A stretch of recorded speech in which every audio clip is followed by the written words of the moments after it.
I'm Michelle Bogan, founder and CEO of Equity at Work, and this is Your DEI Minute, your go-to podcast for leaders looking to navigate the ever-evolving landscape of diversity, equity, and inclusion in the workplace. Whether you're just starting out with DEI or looking to sustain your long-term successes, each episode will provide you with actions you can take to move DEI forward at your organization, all in 15 minutes or less.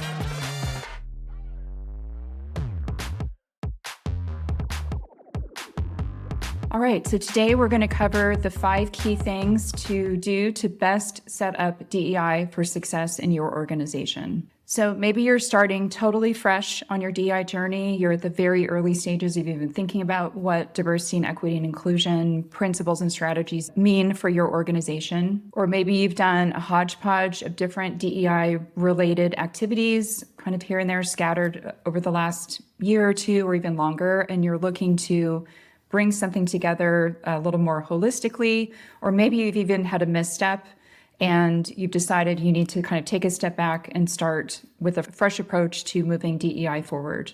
The great news is no matter where you are in your DEI journey, there's always an opportunity to step back and focus on these 5 things to set the work forward up for as much success as possible. So let's get into it.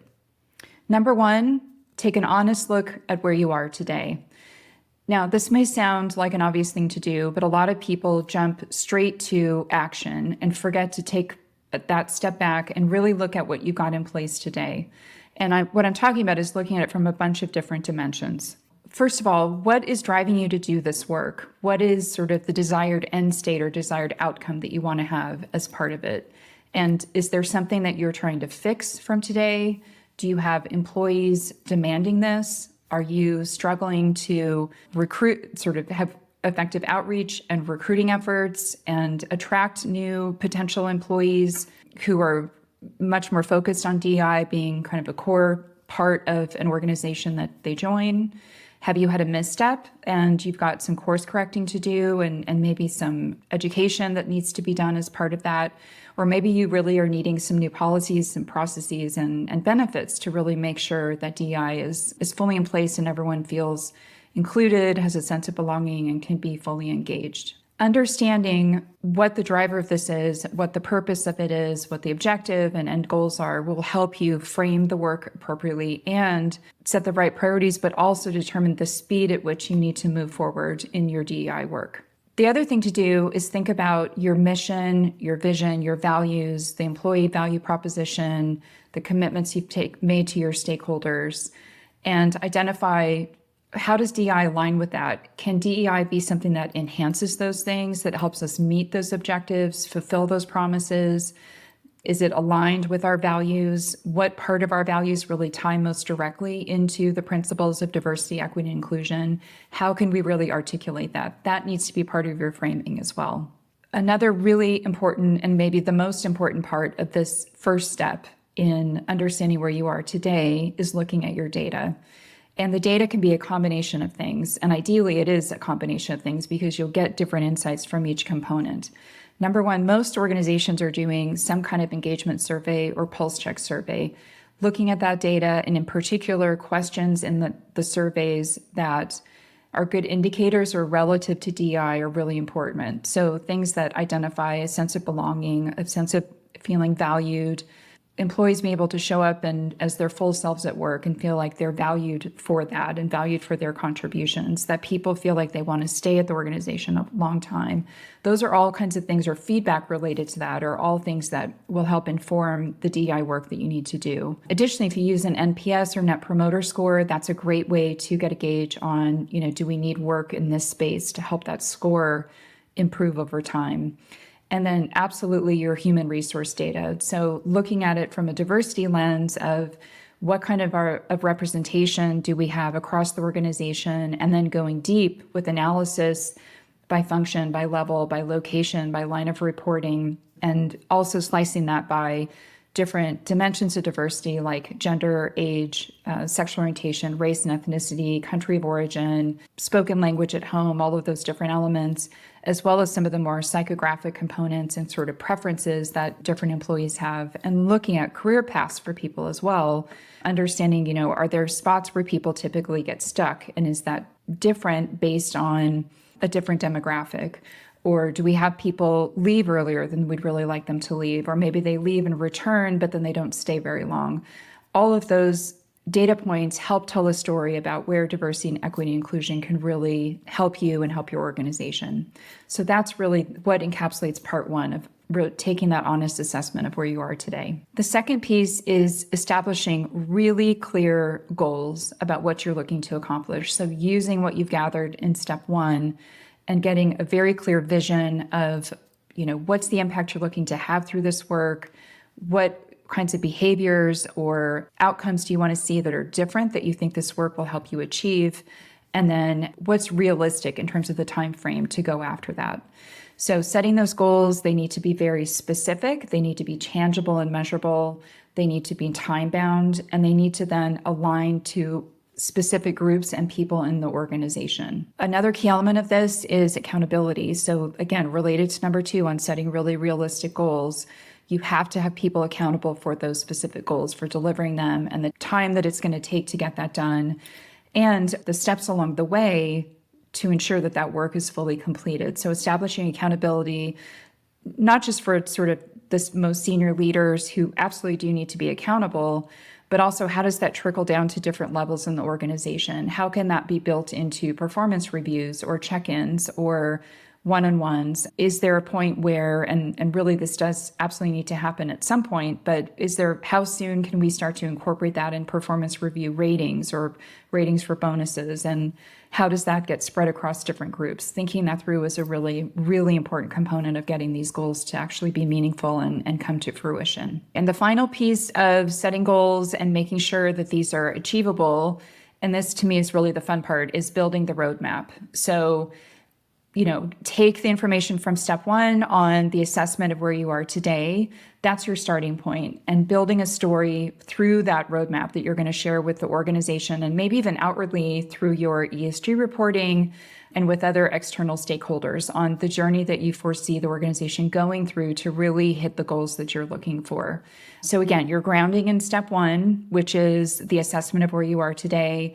You're then layering in the vision and the goals that you have for DI. You're layering in the accountability, and through the roadmap, setting out, the dependencies and the sequencing, prioritization, and the speed at which you're going to go after each of the elements of DEI that you feel are most important for your organization to get to the desired end state that you've really set out for yourself.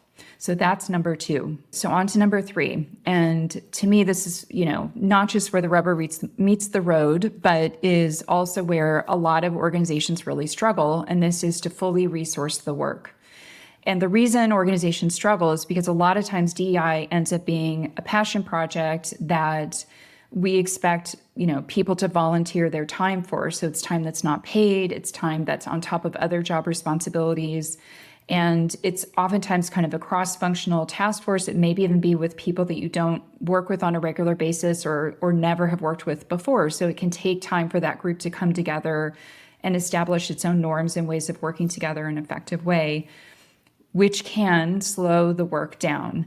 So it's okay if that's all your organization can do is to rely on volunteers at least to get things started. I think that's okay, but there needs to be recognition that this work does take dedicated time, and it can be significant time at times. If you need to identify people and pull them from additional roles to help with this, making sure that you number one, provide them the time to do that during normal working hours. And number two, make sure that what you're asking them to do as part of this work aligns with their professional goals and the development they need to do to meet their objectives for the year and ideally move forward, if that's something they're looking to do, be able to move forward in their organization. And number three, really making sure that you're pulling a great cross-functional team that brings a lot of different perspectives to the needs and opportunities related to DEI in the organization. But again, you've got to resource the work. So some people do that fully internally with dedicated full-time teams. Some people do it fully internally with, internal sponsors and folks who are volunteering their time. And others do it combination internally, externally with at least some sponsors, maybe even a program manager, project manager internally, and then working with firms like ours, Equity at Work, to be outside consultants to help get good traction on some things. So you've got to spend some time thinking through which model really makes the most sense for you. It's a matter of time, budget, resources, of course. So, just really thinking that through, but just hoping this will all sort of work itself out never works. So making sure that you really spend this time on number 3 of fully resourcing the work is a really critical component for any success in DEI. So moving from number 3 of building the roadmap to number 4, this is where you're going to get into a lot of the actual work.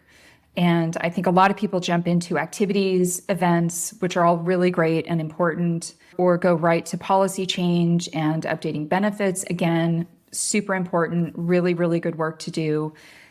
But oftentimes they sort of forget the education and communication pieces that need to go alongside that. So if your organization has opportunities related to DEI, that means that, there are things that are naturally happening that need nurturing along. They need some structure, they need some scaffolding built around it, maybe need some process work. And in parallel with that, you've really got to communicate out to the organization not just what's happening, but why and how it connects back to the roadmap and how it connects back to the broader goals.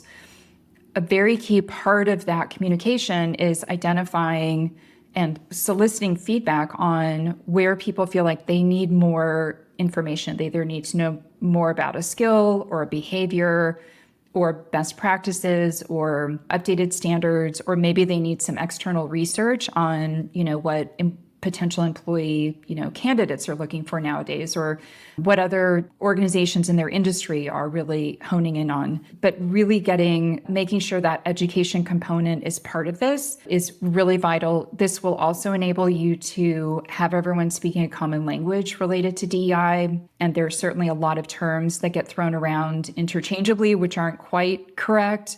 So getting that common language is important, getting everyone to understand how DEI sort of fits within the broader company mission and values and value proposition is important. All of that takes education. Doesn't have to be, heavy education. It can be very light touch that can come through a newsletter or infographics or postings or things on an internal portal. All of those are great ways to provide communication and provide, snippets of education. You also, of course, can do dedicated training programs. And a lot of times if you're rolling out new processes, policies, benefits, that training needs to be just a natural part of that rollout. But don't forget, you can also leverage a lot of existing training that you probably have in place already to insert and reinforce a lot of those messages, principles, and these goals that you're trying to achieve. So don't forget to look at onboarding, look at new manager training or any sort of people leader training that you're going through. Certainly any compliance training is already going to have some DEI elements related to discrimination, harassment, other things. This needs to become part of just the ongoing training that everyone in your organization is getting. So be sure to do that education in parallel with any of the other work that you're doing. So that is number 4. So we're coming in on number 5. And this final one is to remember to be agile in your approach and know that there is, even if you make the most well thought out plan, there are things that are going to pop up that you could not have anticipated, and you need to be ready for that to happen and know that you're going to, take some feedback and be willing to pivot and change and adjust and sort of keep moving on the fly for the sake of the broader mission of the work. I often tell clients, it can feel like something's going wrong, but actually when DEI is done really well, you'll start to hear about challenges and issues in your organization that you didn't know about before. And the great thing about it is now you know about them, so you can address them, you can go after that, you can figure out what needs to change, you can probably roll some of those things into your DEI program planning. But a lot of that comes from, ideally, some psychological safety that you're really reinforcing by digging into this work and making it a priority. So don't be flustered, don't get frazzled if you start to hear of issues you didn't know before. That's actually a great thing. And that's why we need to be agile going through this approach, because oftentimes starting to look at one policy helps open people's minds and sort of opens the aperture to thinking about other changes that would be great to include in this, or other policies that are needed, or new processes that are needed. There are just a variety of things that don't really have a chance to come up until you get this work started. So be sure to prep your teams, and in particular, your sponsors and champions, to know that that's just part of this process. It's part of working through the roadmap, and that the roadmap is somewhat fluid. There will be things that need to be added to that you really can't anticipate today, but having that open mind to doing that is part of what will drive your success. So in going through those 5 elements, I hope that has given you a great primer on either your first start or a fresh start or a pivot to a new approach in pushing your DEI work forward. I would say, above all else, remember this is a journey. It's not a sprint. It's not, a quick effort. It's best done when it is not a check the box exercise, but something that's really taken with a lot of introspection and a lot of reflection on what great things this could really deliver for our organization. So I hope this gives you some great primers and points to reference as you start to think about, what your opportunities are and how you really want to go after those. And that's a wrap. I'm Michelle Bogan, and that's your DEI Minute for today. Thank you so much for listening. Please be sure to follow us wherever you listen to podcasts, and don't forget to leave us a review. If you ever have questions, please visit our website or send us an email. You can also sign up for our newsletter and follow us on LinkedIn, YouTube, Twitter, and Instagram. Links to everything can be found in the episode notes. This episode was produced and edited by Podgrowth with podcast art by our very own Jamie Applegate.